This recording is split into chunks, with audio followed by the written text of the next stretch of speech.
earnestness in his manner. Dieter Frank had been head of the Criminal Investigation Department of the Cologne Police. In May 1940, he applied for a commission in the army. He spoke fluent French and English, so he was put to work interrogating captured prisoners.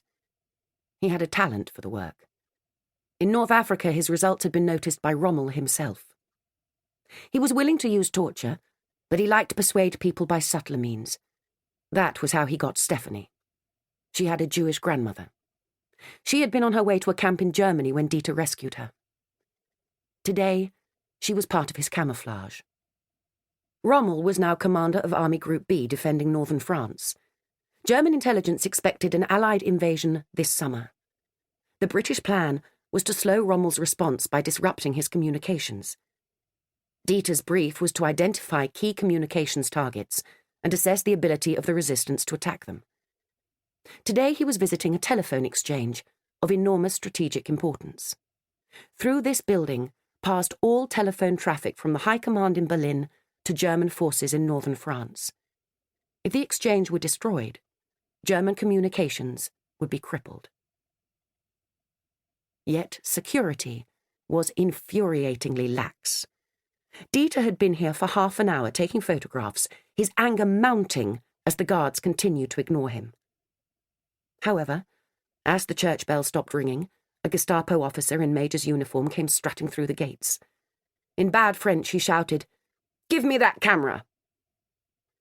Dieter replied quietly in German. "You took a damn long time to notice me." "Who are you?" "Major Dieter Frank, from Field Marshal Rommel's personal staff." "Frank," said the man. "I remember you." Dieter looked harder at him. "My God," he said. "Willy Weber." Weber and Dieter had been young policemen together in Cologne. Dieter had been a high flyer, Weber a failure. Dieter had not seen the man for 15 years. Weber said, "What are you doing here?" "Checking your security." Weber bristled. "Our security is good." "Look around you." Dieter waved a hand indicating the town square. "What if these people belong to the resistance?" He pointed to a tall girl. "What if she had a gun under her coat? What if—" As Dieter looked, her coat flapped open, and to his astonishment he saw that under the coat she had a submachine gun. "My God," he said. He reached inside his jacket and remembered he was not carrying a gun. Then there was a bang. The north side of the church formed part of the wall surrounding the chateau's grounds. An hour ago, a retired quarryman called Gaston had entered the empty church and placed plastic explosive at the foot of the wall. When the church bell stopped ringing, Gaston depressed the plunger. After the explosion, Flick waited. Among the congregation were 10 armed men. At this moment, they would be rushing through the hole in the wall. At last they came into view, running across the car park towards the chateau.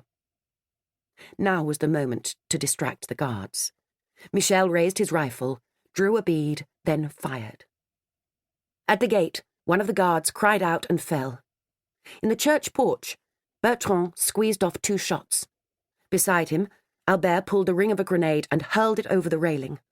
From behind the parked sports car, Geneviève opened up. The guards took cover and brought their rifles to bear. The redhead turned and ran, but slipped on the cobblestones and fell. Her man lay on top of her. The sentries opened fire. Almost immediately, Albert fell like a stone. In the car park, the team from the church stopped running, turned on the remaining sentries and opened up. 4 guards near the gate were wiped out in seconds. But the enemy troops inside the building now began to shoot. Flick realized with dismay that there were many more guns than she had expected. Antoinette had been right, and MI6 wrong about the number of troops stationed here. On the top floor of the chateau, a machine gun began to fire. It caused horrible carnage among the resistance in the car park. "We can't take out that machine gunner from the ground," Michel said. "If I could get into the mayor's office, I'd have a clear shot." Flick yelled, "Geneviève, cover Michel." Geneviève dashed out from behind the